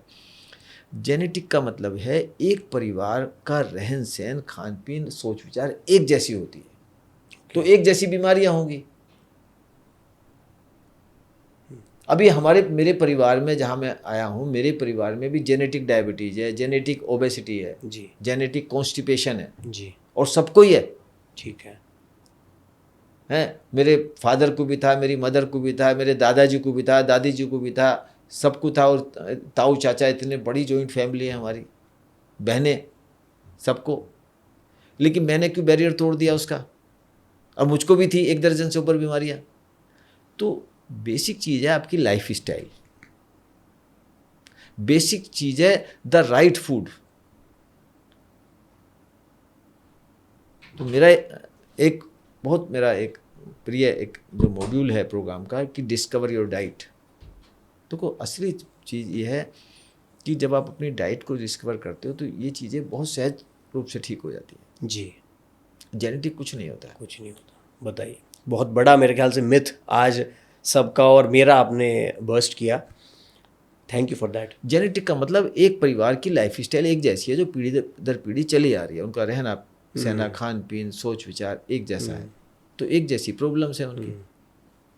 अच्छा, एक बात बताइए, मेरे एक बहुत ही प्रिय मित्र है, उसके पापा को, मम्मी को, दादा को, ऐसा कुछ है, सबको डायबिटीज़ है। वो कहता है भाई अंकित मुझे तो होनी ही होनी है। सर मुझे ऐसा लगता है, मुझे रेक्टिफाई कीजिएगा, क्योंकि उसने सोच लिया तो अब तो उसको पक्का होएगी। हाँ देखो, बहुत अच्छी बात कही। एक होता है प्लेसिबो इफेक्ट। जी, आप प्लेसिबो इफेक्ट क्या है? 100 लोगों को आप किसी बीमारी के लिए एक दवाई दो, 100 लोगों को दवाई की जगह पानी दे दो, दिखने में दवाई एक जैसी। तो ये पाया गया कि जितना फ़ायदा 100 लोगों को होता है उतना दवाई ना लेने वाले को होता है। ये डॉक्टर्स भी मानते हैं प्लेसिबो। ऐसी नोसिबो इफेक्ट होता है। नोसिबो? हाँ, वो ये है कि अगर आपने मान लिया है कि बीमारी मुझे है तो हो जाएगी आपको। ये तो यूनिक है सर, नोसिबो इफेक्ट। तो ये भी मेडिकल साइंस जानती है। तो एक तो बिलीफ सिस्टम तो काम करता ही है। लेकिन एक बात और भी मैं यहाँ कहना चाहता हूँ कि अगर उसके फादर को डायबिटीज़ थी, फादर को कैंसर था, किसी को भी, तो ये ज़रूरी नहीं है कि हमें हो और हमारे बच्चों को। उसको हम प्रिवेंट कर सकते हैं। Prevention is better than cure. जी। और प्रिवेंशन क्या है? प्रिवेंशन अपनी लाइफ स्टाइल को ठीक करना है। लाइफ स्टाइल को कैसे ठीक करना है वो मैं सिखाता हूँ नेचुरली, बहुत आसान तरीके से, घबराना नहीं। क्या बात है डॉक्टर साहब, बिल्कुल। अब यकीन हो रहा है कि अगर आप हैं तो संभव है। बिल्कुल। डॉक्टर साहब, कैंसर की हम बात कर रहे थे, इतनी सारी डिजीज़ेस की बात करी। अभी एक फेमस किस्सा हुआ, अपने पाजी हैं जो पंजाब वाले, सिद्धू जी, उनकी वाइफ को हुआ, उन्होंने फिर बहुत स्टेटमेंट दिया, फिर स्टेटमेंट वापस लिया, बहुत कुछ हुआ। विवाद, तो उन्होंने कहा था कि नहीं यार, मैंने तो बिल्कुल माइंड की पावर से और बहुत अच्छा अच्छा ये हल्दी ये वो लेकर ठीक कर डाला। इसके बारे में प्लीज़ बताएं, क्या वो होलिस्टिक हीलिंग था एक तरह का? देखो वो तो मैं नहीं जानता कि उन्होंने क्या दिया, क्या किया? क्या ट्रीटमेंट दिया, लोग उसके लिए भी करते हैं जी, लेकिन हमारे तो पास पेशेंट्स हैं, केस हिस्ट्रीज हैं, कैंसर रियल लाइफ ठीक की हुआ है, स्टडी है, बिल्कुल हुआ है। कैंसर ठीक हुआ है। और फिर मज़े की बात ये है, देखो जैन साहब कि आज हमने अपनी बॉडी को, आप देखो, अगर आप देखोगे एमडी में कितने डॉक्टर स्पेशलिस्ट होते हैं, 50 से ज़्यादा स्पेशलिटी है। हमने इस बॉडी को छोटे छोटे टुकड़ों में बांट दिया है। हाँ, आँखों का अलग डॉक्टर है भैया, हैं, गले का अलग डॉक्टर है, स्किन का अलग डॉक्टर है, किडनी का अलग है, कैंसर का अलग डॉक्टर है जी, डायबिटीज़ के अलग डॉक्टर है। सही बात है। लेकिन मेरे पास जो लोग आते हैं, मैं तो इस दृष्टि से नहीं देखता हूँ, क्योंकि बॉडी, आप देखो बॉडी के जितने भी पार्ट्स हैं एक सिस्टम में काम करते हैं। जी, एक एक कलेक्टिव सिस्टम है ये, सही बात, अलग अलग नहीं है बॉडी के पार्ट्स, सब होलिस्टिक है। सब होलिस्टिक। तो अगर हम होलिस्टिक वे में चीज़ों को ठीक करते हैं तो कैंसर भी ठीक होता है 3 से 6 महीने में। जी, तो उसके लिए हम कुछ अलग से नहीं कहते कि हल्दी पिलाएंगे, हम तो ये, हमारी तो सोच ये नहीं है कि कोई ऐसी जादुई, अगर ऐसी होती तो सभी ठीक हो जाते ना। सही बात है। वो भी तो मेडिसिन, ये मेडिसिन खा के देखो, मेडिसिन भी दो है। एक तो आप कहते हो एलोपैथी मेडिसिन है, वो आप कहते हो उनके साइड इफ़ेक्ट्स हैं, लेकिन आयुर्वेदिक में भी तो बहुत सारी मेडिसिन हैं। बिल्कुल। अगर आयुर्वेदिक मेडिसिन से ठीक होती तो रामदेव जी योगा क्यों कराते भैया? और अब तो योगा के साथ में उन्होंने नेचुरोपैथी भी खोल लिया। करेक्ट। भाई नेचुरोपैथी क्यों खोल रहे हो? अगर योगा ठीक कर सकता है तो योगा ही कराओ आप। अगर आपका आयुर्वेद ठीक कर सकता है तो आयुर्वेद ही कराओ ना आप, हैं? करेक्ट। तो इतनी सारी चीज़ें क्यों करा रहे हो? हम तो कुछ भी नहीं कराते जी, आप देखो जो हमारे ऑनलाइन प्रोग्राम्स हैं, 6 दिन का हम प्रोग्राम करते हैं कि 6 दिन आप मुझे देकर देखो, आप ऑनलाइन जिंदगी के 6 दिन 15 दिन में घंटे, कितने घंटे? 2.5 घंटे, 6 दिन 15 घंटे। सर आप मुझे देकर देखो, ये मिथ टूट जाएगा। हम कोई मेडिसिन नहीं देते, ना आयुर्वेदिक ना होम्योपैथी, जी, और कोई ट्रीटमेंट नहीं करते कि आज पंचकर्मा, कभी पंचकर्मा नेचुरोपैथी सेंटर में चले जाओ और मालिश है, पंचकर्मा है, और कटी स्नान है, एनीमा है, तरह तरह के काढ़े पिलवा रहे हो आप उसमें। हम कुछ भी नहीं करते सर। और आपसे मिलवा दिया मैंने बिल्कुल एक लेडी को, रियल लाइफ आप उससे बात करना एब्सोल्युटली कि अगर हमने कुछ भी दिया हो जूम पे बैठकर, और इतनी दूर बैठे कोई तंत्र मंत्र भी नहीं कर सकते हैं कि आप कहो भाई चलो कोई तंत्र मंत्र कर दिया हो अपने। बाबा जी, आजकल बहुत बाबा जी ऐसे आ रहे हैं जो तंत्र मंत्र कर देते हैं और ठीक कर देते हैं। जी, कोई मिथ नहीं, कोई रिलीजन नहीं हम कराते फॉलो जाए, और लोग ठीक हो रहे हैं। क्यों ठीक हो रहे हैं? क्योंकि ठीक होना आपके अंदर है, ठीक होने की अंदर है सारी ताकत आपके अंदर। उस ताकत पे तो कभी आप ध्यान ही नहीं दे रहे हो। नहीं दे, बाहर कोई गोली वोली मिल जाए बस खा लूँ ठीक हो जाए। जी sir, fat loss, weight loss के लिए आजकल मैं देख रहा हूँ लेडीज़ बड़े भिन्न भिन्न प्रकार के वो प्रोटीन शेक पी के, तो मेरे ख्याल से डाइट में खिलवाड़ नहीं है सर, ये क्या ठीक है? सर देखो, फिर आपने एक ऐसा सब्जेक्ट छेड़ दिया सर, मैं ना तो न्यूट्रिशन विज्ञान को मानता हूँ। ओह, न्यूट्रिशन विज्ञान एक मिथ है, कैलोरी प्रिंसिपल एक मिथ है, बैलेंस डाइट एक मिथ है, अच्छा जी, डाइटिंग एक मिथ है। डाइटिंग? यस। आप बताओ कोई जानवर डाइट पे जाता है क्या? ना ना ना, हर जानवर की एक डाइट होती है, अपनी डाइट है उसकी। जी, वही खाता है, वो खुश रहता है। एक ही खेत में 4 जानवर हैं, गायें भी है वहाँ पर, बकरी भी है, हाथी भी है, जिराफ भी है, सब अपनी अपनी चीज़ खाकर खुश हैं। बिल्कुल। कोई दूसरे की थाली में देखता है क्या? तो बेसिक चीज़ ये है कि इंसान को अपनी डाइट मालूम नहीं है जी, इसलिए वो इतना कंफ्यूज रहता है। जी, जिस दिन आपको अपनी डाइट पता चल जाएगी ना सर, पंख लग जाएंगे। सर एक गाय है, एक गाय ने घास खाई, चारा खाया, सामने उसके शेर खड़ा है, उसने जानवर या इंसान को ही फाड़ के खा गया वो। ये इंसान रूपी जानवर की डाइट क्या है सर? वेज या नॉन वेज या क्या? इसके बारे में थोड़ा सा। सर देखो, जानवर की अपनी प्रवृत्ति है, जानवर को नहीं आता, लेकिन जानवर से एक ही चीज़ सीखनी है। आप समझो, पूरी मेडिकल साइंस जानवरों पर रिसर्च करती है, चीर फाड़ करती है उनका, कुत्ते बिल्लियों पर, बंदरों पर, खरगोश पर, सुअरों पर रिसर्च करती है। जितने भी योगासन्स डेवलप हुए हैं सब जानवरों को देख के ही हुए हैं, हमारे ऋषि मुनियों ने किए, जैसे सर्पासन, भुजंगासन, ऐसे। लेकिन डाइट को हमने जानवरों से नहीं सीखा। आप ये मत कहो कि वो शेर जो है फाड़ के खा जाता है, ठीक है, वो उसकी प्रवृत्ति, उसका भोजन है, उसकी प्रवृत्ति है। लेकिन आप देखो उसका भोजन बहुत सिंपल है ना, एक चीज़ खा रहा है ना वो, एक चीज़ खा, चाहे गाय हो, गाय घास खा रही है ना, घास ही खा रही है, जीवन भर वो घास खाती रहती है। बिल्कुल। और इधर से घास डालो, उधर से दूध निकालो, घास भी खा रही है, अपना शरीर भी बना रही है, अपने बच्चे को भी पाल रही है, बिल्कुल, और आपके खेत को भी नरिश कर रही है। जी जी जी जी जी, केवल घास से कर रही है ना। और जो दूध गाय का उतरता है, जिस दूध की सारी दुनिया दीवानी है आज, आप बताओ, जिसमें कहते हैं सारे एमिनो एसिड, सारे प्रोटीन्स, मिनरल्स, विटामिन सब होते हैं, भैया वो सब घास से बन रहे हैं ना, घास से बन, तो घास ही खा लो ना भैया सीधे। आप सोच के तो देखो। आप मैं आपसे एक प्रश्न पूछता हूँ, अगर गाय को घास खाकर वो सारी चीज़ें बन सकती है, उसका एक सुगठित शरीर और बच्चे का पालन, उसका परवरिश, आपके खेत की परवरिश वो कर सकती है घास खाकर, तो एप्पल खा के नहीं कर सकते क्या आप? एब्सोल्युटली। बनाना खा के नहीं हो सकता क्या वो काम? करेक्ट। और नहीं हो सकता तो आज एक मंदिर में जाना आप और प्रार्थना करना कि हे ईश्वर, अगले साल, अगले जीवन में, अगले साल तो नहीं हो सकता है, कि जब गाय को माँ तो कहते ही हो भैया मुझे इसका ही बच्चा बनाना, बिल्कुल, आप फिर तो आप यही प्रार्थना होनी चाहिए आपकी। सही बात है सर, बहुत ही गहरी बात आप कह रहे हैं। आई होप सब लोग कनेक्ट कर पा रहे होंगे कि ना ये इग्नोरेंस वाली जो आपने बात बोली ना, अटक गई मेरे मन में, कि मैं अभी यही रिलेट कर रहा था खुद से, अपने लाइफस्टाइल से। हर किसी को ना थोड़ा, जैसे आज मैंने दाल खिचड़ी खाई, मुझे खिचड़ी बहुत पसंद है पर्सनली, लोगों को पसंद नहीं होती। मुझे तौरी लौकी बहुत पसंद है, पर एक दिन आता है महीने में, एक दिन 2 दिन, कि यार कुछ चलो बाहर का चटपटा खाते हैं। गाय ने आज तक नहीं बोला कि यार आज घास पे ज़रा चिली फ्लेक्स डाल दे। मतलब उसको तो एक ही चीज़ खानी है, हर रोज़ खानी है, सेट है। क्योंकि वो अपनी प्रकृति आवश्यकता को और स्वाद को समझा है। उसे घास में वो स्वाद आ रहा है ना जो आपको ढूंढ रहे हो आप समझो बात को। सर ये जो विषय है ये थोड़ा सा पेरेंटिंग पे जाएगा, चाहे खिचड़ी हो, चाहे आप जो बाजार का खाना हो, ये सब लर्नड बिहेवियर है आपका। अगर आप बच्चे को देखोगे, आप छोटा बच्चा भोजन को कैसे डिसाइड करता है और कैसे वो फूड एडिक्ट बनता है, पेरेंट्स कैसे फूड एडिक्ट बनाते हैं। जब तक बच्चा माँ के दूध पे रहता है, पानी भी नहीं पीता है, तो जानते हो आप, अगर जो कुशल डॉक्टर्स हैं वो ये कहते हैं भैया बच्चों को पानी भी नहीं देना, दूध देना, अपनी माँ का, उसमें सब बेस्ट फूड है उसका।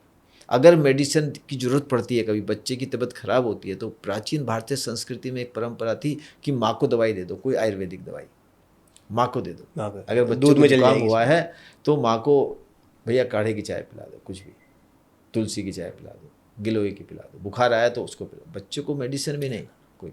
ये हमारे देश की परंपरा है। अब जब माँ का दूध जैसे जैसे कम होता है, वो भोजन पे आता है, तो हम पहला भोजन क्या खिलाते हैं, जो पेरेंट्स खाते हैं वही खिलाते हैं, क्योंकि पेरेंट्स के भोजन में गड़बड़ है।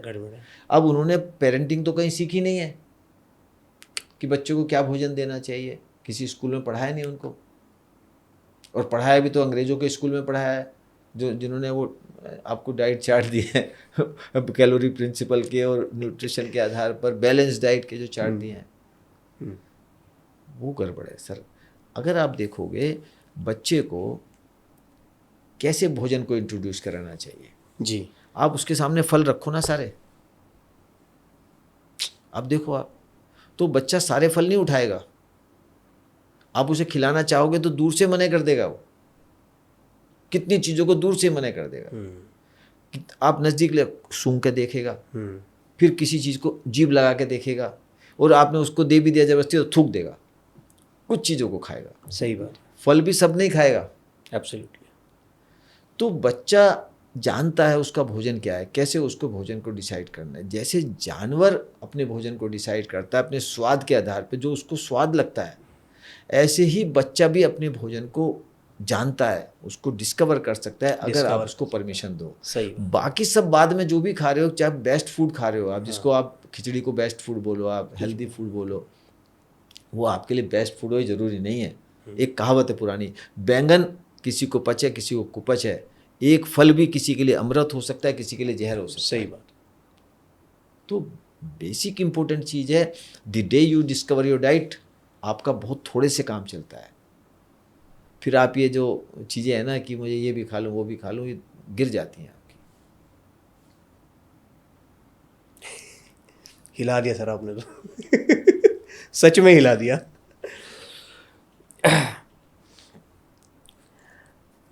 पैथी, आप बता रहे हैं आप किसी पैथी में बिलीव नहीं करते, आप नहीं कहते ये लो वो लो, एलोपैथी, होम्योपैथी, नेचुरोपैथी भी नहीं, नेचुरोपैथी भी नहीं। बट आपके हिसाब से जैसे मान के चलिए, मैं एक तनी कंट्रोवर्शियल होगा क्या, आई डोंट नो, कि मान के चलिए कोई बंदा इंसुलिन का कुछ मतलब कोई चीज़ ले रहा है, कोई दवाई खा रहा है, वो एलोपैथी की दवाई खा रहा है, और आपके साथ वो जुड़ा है पर वो कह रहा है नहीं मुझे खाना है थोड़ा बहुत, तो आप कौन सी पैथी रिकमेंड करेंगे? Sir best naturopathy. Naturopathy best pathy में अगर कोई पैथी है तो नेचुरोपैथी है। फिर योगा जो अपना योगिक साइंस है, ये दो हमारे देश की पद्धति है, और देश की नहीं है। नेचुरोपैथी तो इंटरनेशनली रिकॉग्नाइज्ड पैथी है। जर्मन में आप जाओ तो जर्मन में तो जो अंग्रेजी डॉक्टर हैं वो उसका कोर्स करते हैं नेचुरोपैथी का, इंटीग्रेटेड मेडिसिन है वहाँ पर। और बहुत सारी नेचुरोपैथी की प्रैक्टिसेस तो आप देखो अंग्रेजी डॉक्टर भी अपनाते हैं। अभी जल जाता है तो क्या कहते हैं, ठंडे पानी में हाथ धो ना, ये हमारी तो पद्धति है नेचुरोपैथी की जी। लेकिन मैंने जो काम किया है सर, मैंने नेचुरोपैथी को भी और स्मार्ट लेवल पे काम किया है। क्योंकि नेचुरोपैथी में क्या है, अभी जो प्रैक्टिस की, आप सेंटर में आ जाओ, वहाँ इलाज करेंगे आप।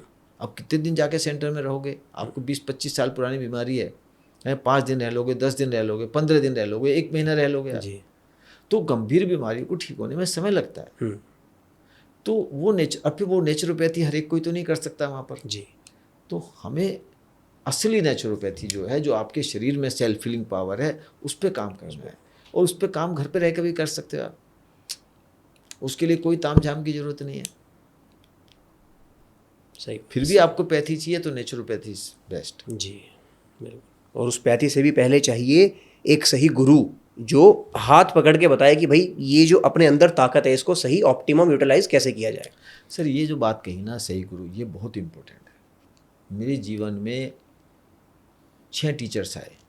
पहला टीचर तो तब आया जब 10 साल मेरा पढ़ाई में मन नहीं लगता था, फेल था मैं, 3rd क्लास स्टूडेंट। और जब एक मेंटर आए तो उन्होंने 3rd क्लास स्टूडेंट को 1st क्लास स्टूडेंट बना दिया।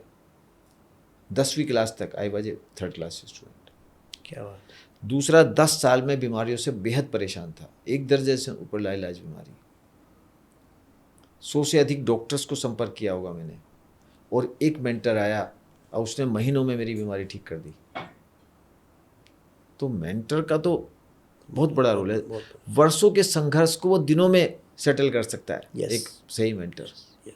बिल्कुल सही, बहुत सही बात बोली सर आपने। मैं एजुकेशन इंडस्ट्री से आता हूँ, कोचिंग इंडस्ट्री से आता हूँ, मेरे भी बहुत सारे मेंटर्स रहे, बट आखिरी के समय के मतलब अभी कुछ 2-3 साल पहले जो मेंटर्स मुझे मिले, गेम ही चेंज कर दिया। कुछ मेंटर्स होते हैं जो सच में पावरफुल मेंटर ढूंढना भी एक कला है सर, ये भी एक कला है।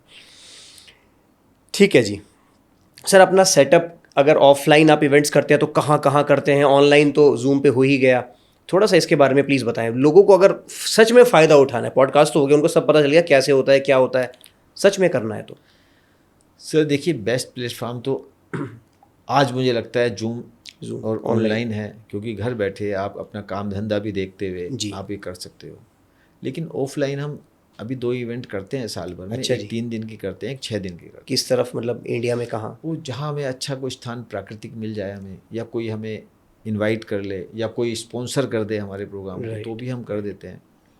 अभी हमने दिल्ली में किया एक प्रोग्राम, उसके पहले हमने हैदराबाद में प्रोग्राम किए हैं, इंदौर में किए हैं, हमने शिखर जी में किए हैं कोलकाता के पास, और हमने हस्तिनापुर में भी अपने प्रोग्राम किए हैं, और जगह जगह एक प्रोग्राम किया हमने, गांधीनगर में एक प्रोग्राम किया, फिर हमने गुजरात में भी हमने प्रोग्राम किए, तारंगजी में एक हमने प्रोग्राम किया। तो हम करते रहते हैं कि जहाँ भी हमें एक अच्छा स्थान मिल जाए, जहाँ शुद्ध भोजन की व्यवस्था हो, रहने की अच्छी व्यवस्था हो, प्राकृतिक एटमॉस्फेयर हो, तो ऐसे हम प्रोग्राम करते हैं। सर ऑनलाइन बताइए। अब ऑनलाइन से पहले तो ऑफलाइन ही करते थे हम। मैं ऑल ओवर इंडिया ट्रेवल करता था। जी। मैंने ऑफलाइन बहुत कैंप लगाए, दिल्ली में लगाए, गाजियाबाद में लगाए, मैंने जगह जगह लगाए। सर जैसे आप नॉर्थ में बैठे हैं, साउथ इंडिया में किसी को कनेक्ट करना हो या फिर इंडिया से बाहर से आपको कनेक्ट करना हो तो ऑनलाइन किस तरह सिखाते हैं आप, क्या पद्धति है? देखिए ऑनलाइन का हमारा है, एक तो 3 घंटे का हम प्रोग्राम करते हैं कि जिनको जानना हो भी ये सेल्फ हीलिंग प्रोसेस है क्या, कि बिना मेडिसिन के, बिना ट्रीटमेंट के आप कैसे बीमारी ठीक हो जाती है, लोगों को भरोसा नहीं होता ना जी। राइट। तो मैंने कहा 3 घंटे हमारा एक इंट्रोडक्टरी प्रोग्राम होता है, और वो 3 घंटे में भी रिजल्ट मिलते हैं लोगों को। ओह वाह। बैठे बैठे रिजल्ट मिलते हैं। और कोई 3 घंटों में जो सिखाया अगर 6 दिन पालन कर ले घर पे बैठकर भी तो भी रिजल्ट मिलते हैं, यकीनन। स्लीपिंग पिल्स छूट जाती हैं लोगों की। आप बताइए। और उसके बाद फिर और अच्छे से आपको करना हो तो हमारा एक प्रोग्राम होता है 6 दिन का, 6 डे प्रोग्राम, इसके बारे में थोड़ा। 6 डेज इंटेंसिव जी। होता है। सुबह 2.5 घंटे 6 बजे से 8:30 बजे, या आजकल हम कोशिश कर रहे हैं जल्दी ले लें 5 बजे से 7:30 बजे तक, तो 2-2.5 घंटे का मॉर्निंग में प्रोग्राम होता है। उसका एक बेनिफिट तो ये होता है लोगों को जल्दी उठना आ जाता है, बिल्कुल उठने की आदत बढ़िया हो जाती है। ये 15 घंटे और 6 दिन का इंटेंसिव प्रोग्राम है जो लाइफ चेंजिंग है। कहने को 15 घंटे हैं लेकिन पूरा दिन उसको उसी रंग में आप रंग जाते हो। सही बात। लेकिन आप काम धंधा करते हुए भी कर सकते हो उस प्रोग्राम को। जी।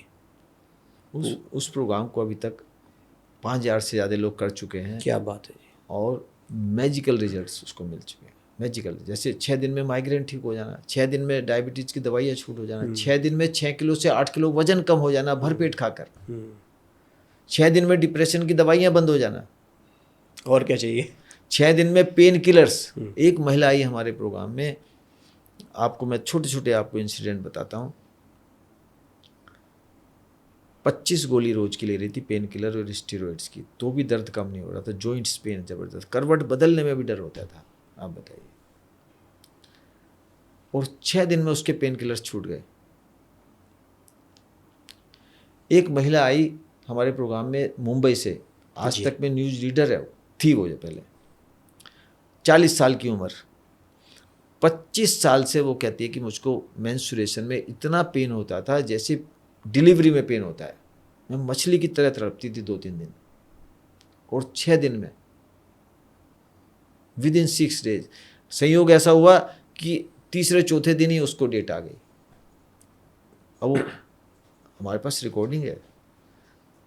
वो कहती है सर पहली बार मुझे पीरियड हुए हैं पेन फ्री, कोई पेन नहीं है मुझे। बहुत बड़ी बात है सर। तो सर, और यही मेरी ज़िंदगी का एक रिसर्च थी। मैंने 40 साल इसी के ऊपर काम किया कि मॉडर्न मेडिसिन के चक्कर में लोग क्यों पड़ते हैं। उनको लगता है बीमारी जल्दी ठीक हो जाए, क्विक फिक्स है, क्विक फिक्स, दर्द तुरंत ठीक हो जाएगा, वही आकर्षण है ना। लेकिन आज मैं बड़ी बात तो कहता नहीं सर, ये जो सनातन वैदिक संस्कृति में ऐसे सूत्र हैं, अभी मैंने तो 6 ही ढूंढे हैं सर, जो किसी भी बीमारी को ठीक कर सकते हैं बिना मेडिसिन के।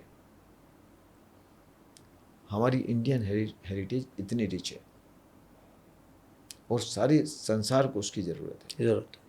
Beyond any doubt. यस जी बिल्कुल। अच्छा, आउट ऑफ क्यूरियोसिटी पूछ रहा हूँ, सबके बेनिफिट के लिए पूछ रहा हूँ, ये 3 घंटे वाली वर्कशॉप, इंट्रोडक्टरी वर्कशॉप, इसके क्या इन्वेस्टमेंट रहती है, और 6 डेज वाले प्रोग्राम की मोटा मोटा अगर if you want to? Sir 240 रुपये हम लेते हैं, GST मिलाकर 40 रुपये गवर्नमेंट भी लेती है। अब ये भी एक हमारी पीड़ा है कि आप देखो कि एजुकेशन पे भी 18% GST है सर। क्या करें, है इस टाइम है, और हेल्थ एजुकेशन पे भी 18% GST। ये गड़बड़ है थोड़ा सा। बिल्कुल से आप देखो जो जीवन बदलने वाला कार्यक्रम है, अभी तक गवर्नमेंट ने ये नहीं कहा है कि भाई आपको GST से मुक्ति दिला देते हैं। तो 200 रुपये का हमारा प्रोग्राम है, 40 रुपये GST उसको देते हैं। ये ट्रांसफॉर्म होना चाहिए था GST में। मैं सेल्स की ट्रेनिंग देता हूँ, मैं 18% GST पे करवाता हूँ, वहाँ समझ में आ रहा है बंदे को धंधा ग्रो करना है 18% टैक्स दो, बट सर हेल्थ में तो नहीं हो। तो वो प्रोग्राम भी हमारा सफिशिएंट है अगर कोई उतना भी करे तो। 6 दिन का प्रोग्राम जी हमारा 10,000 प्लस GST है, 1,800 रुपये उस पर सरकार को देते हैं जी।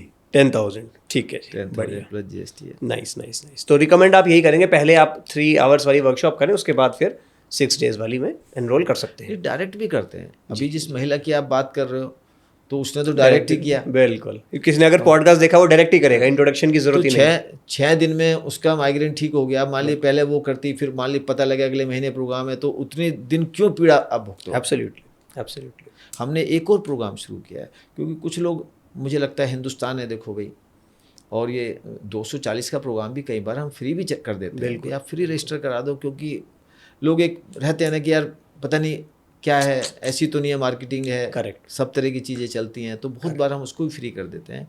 एक और नया प्रोग्राम हमने लॉन्च किया अभी रिसेंटली, केवल 1999 में 21 दिन का प्रोग्राम है। आप घर बैठे आप आधा घंटा मैक्सिमम आप तो और जीवन को बदल सकते हो। वाह। तो उसमें सटावश्यक का जो एसेंशियल्स हैं, उसको मैं यही कहता हूँ, एसेंशियल्स ऑफ सटावश्यक, जो हमारा 6 दिन का इंटेंसिव प्रोग्राम है, उसका जो एसेंशियल पार्ट है वो उसमें हम करा देते हैं। और मज़े की बात यह है कि पूरा परिवार देख सकता है, क्योंकि वो रिकॉर्डिंग है, आप पूरे परिवार के साथ बैठ कर देखो आप। ये कितने टाइम का प्रोग्राम है सर? सर 21 दिन का प्रोग्राम है, और मनी बैक गारंटी है हमारी। आप परिवार के साथ देखो, और अगर आपको फ़ायदा नहीं होता है तो बिना क्वेश्चन पूछे हम मनी बैक वापस करते हैं उसके लिए। ये मैंने ऐसा प्रोग्राम लॉन्च किया क्योंकि मुझे लगता है कि ये जो अपनी जो इंडियन हेरिटेज है, ये जो वसीयत है, ये हम सबकी है, सबको मिलनी चाहिए। तो सिंपल रूल्स, कंसिस्टेंट हैबिट्स और स्पिरिचुअल अलाइनमेंट के साथ ही बनती है एक holistic approach. Thank you doctor Jinendra Jain sir, बहुत बहुत धन्यवाद आज समय निकालकर यहाँ आने के लिए। थैंक यू वेरी मच, आपका भी। बड़े इंटरेस्टिंग क्वेश्चंस आपने पूछे, और देखो हमारे दर्शकों को इससे लाभ हो, 100%। यही मेरी इच्छा है कि जो अपना इंडियन हेरिटेज है, जो वैदिक सनातन संस्कृति के जो जेम्स हैं, उसकी ज़रूरत हमें भी है, हमारे देशवासियों को भी है, और ये मेड इन इंडिया प्रोडक्ट है, और सारे संसार को इसकी ज़रूरत है। बिल्कुल। थैंक यू डॉक्टर साहब। Thank you very much.